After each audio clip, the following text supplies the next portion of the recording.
What if I told you that somewhere in this world, there is a house that has claimed the lives of everyone who has ever lived inside it? Not because of a murderer. Not because of a disease. But because of something that we cannot explain. Something dark. Something ancient. Something that does not want to be disturbed. Tonight, on Beyond the Dark, we go inside the house that never sleeps.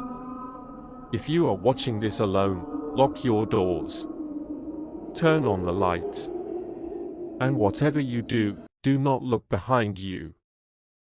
The year was 1987. A small town called Millfield. Population, just over 2,000 people. It was the kind of town where everyone knew everyone. Where neighbors left their doors unlocked. Where children played outside until midnight in summer. It was peaceful. It was quiet. Until the Mercer family moved into the old house on Blackwood Lane. The house had been empty for 11 years. No one in Millfield ever talked about why. When strangers asked, the locals would simply look away and change the subject. But David Mercer, a 34-year-old school teacher, didn't believe in rumors. He didn't believe in superstitions. He was a practical man. A logical man. He saw a beautiful old house with a big backyard, a low price, and a fresh start for his family. He saw an opportunity. He did not see what was waiting inside. David moved in with his wife, Sarah, and their 2 children, 8-year-old Emma and 5-year-old James. The first night, everything seemed perfect. Sarah cooked dinner. The kids ran through the empty hallways laughing. David sat on the porch and watched the sun go down over the quiet street. He smiled to himself. This was exactly what they needed, he thought. But that night, at exactly 3:17 a.m., Emma woke up screaming. David and Sarah ran to Emma's room. She was sitting up in her bed, her eyes wide open, her whole body shaking. There was a woman, Emma whispered. Standing in the corner. Just standing there. Watching me. David checked every corner of the room.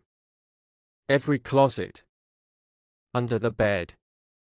Nothing. He told Emma it was just a nightmare. A new house, new sounds, new shadows. He tucked her back in and went back to sleep. But the next morning, something was different. James, the 5-year-old, came down to breakfast and sat quietly at the table.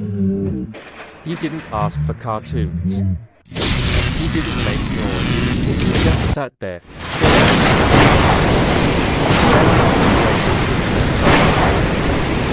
James, for breakfast. James slowly turned to me.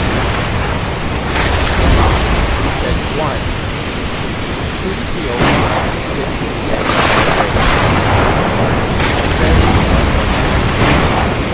He tried to stay calm.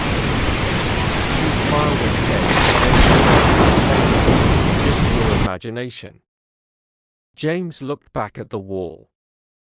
"He told me his name," James said. Sarah whispered, What did he say?"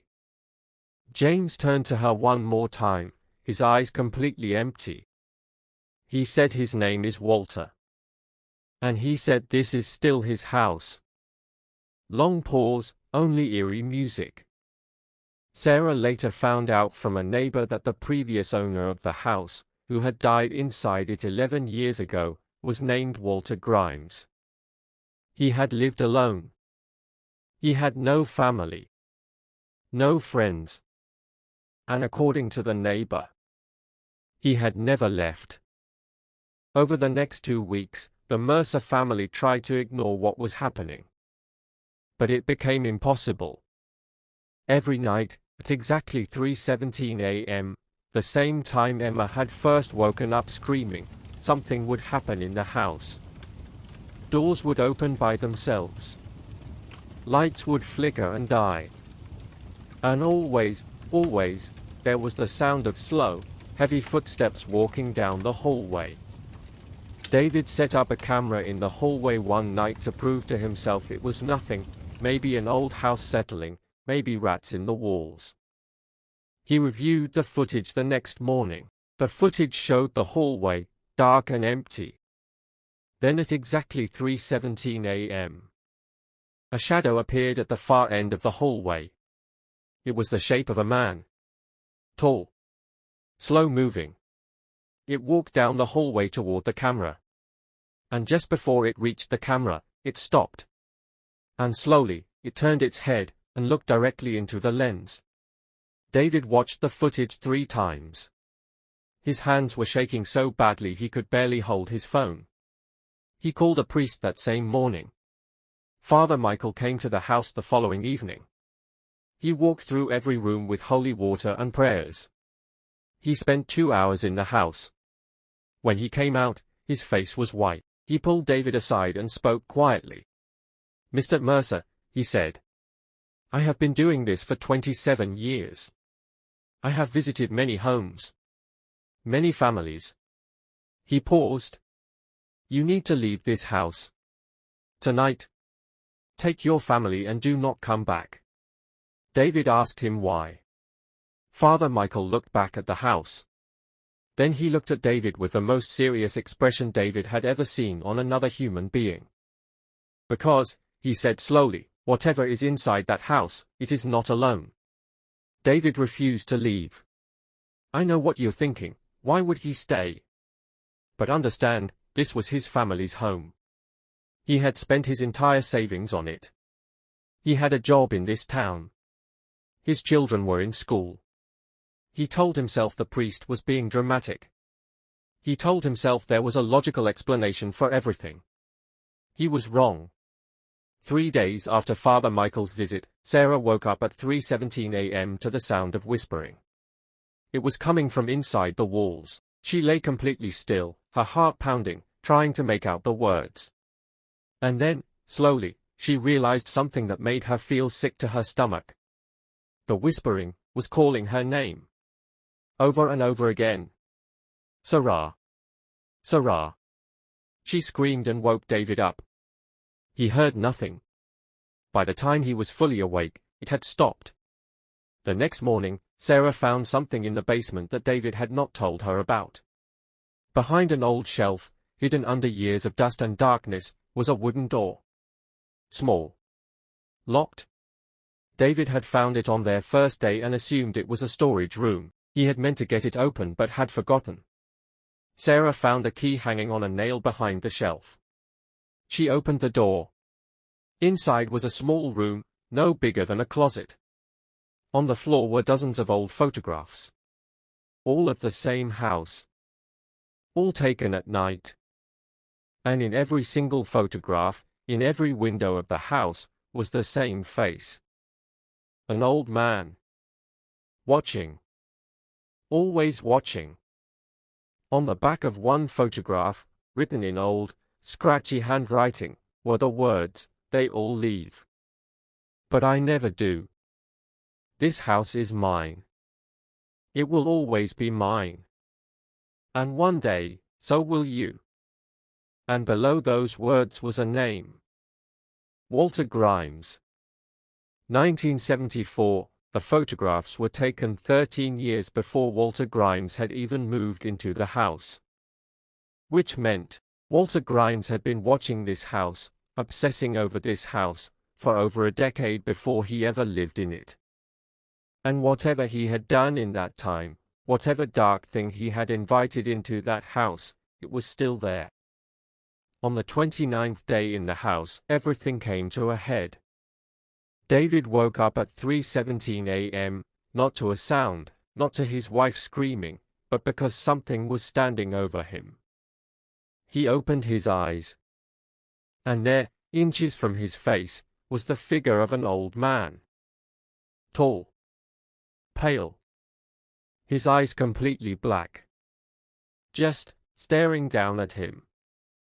David tried to scream but no sound came out. He tried to move but his body was frozen completely still. For what felt like an eternity, the figure just stood there. And then it leaned down, closer, until its face was almost touching David's. And in a voice that sounded like it was coming from somewhere deep underground, it whispered, "Get out," and then it was gone. David jumped out of bed, grabbed his wife, grabbed his children, and ran out of that house in the middle of the night. They never went back. They left everything inside, their furniture, their clothes, their memories. They drove 4 hours to Sarah's mother's house and didn't stop once. The next morning, David called the local historical society and told them what had happened. He asked them to research the house's history. What they found was deeply disturbing. The house on Blackwood Lane had been built in 1921. In the 100 years since then, 7 different families had lived inside it. Not one of them had stayed longer than 30 days. 3 families reported paranormal activity. 2 families had members who suffered severe psychological breakdowns while living there. 1 family, in 1956, simply vanished overnight, never to be found. And Walter Grimes, the man who died in the house in 1976, had actually not died of natural causes as the official record stated. He had been found in that small basement room, surrounded by those photographs. The coroner's report, buried in county records, stated that the cause of death was listed officially as cardiac arrest. But the attending officer at the scene wrote in his personal notes that were never made public, that Walter Grimes had been found with an expression of absolute terror frozen on his face, and that his eyes were completely black. The house on Blackwood Lane still stands today. It has been empty for over 20 years. No one in Millfield will go near it. Local children dare each other to touch the front gate, but none of them ever do. And every Friday night, at exactly 3:17 a.m., the neighbors say that if you stand on the street and look up at the house, you can see a light in the upstairs window, moving slowly from room to room. Like someone is walking through the house in the dark. Looking out. Watching. Waiting. The house on Blackwood Lane is never truly empty. Because Walter Grimes never left. And he never will. This has been Beyond the Dark. If you made it to the end, you're braver than most. Subscribe for more stories from the darkness. And remember, some doors are locked for a reason. Good night. Sleep.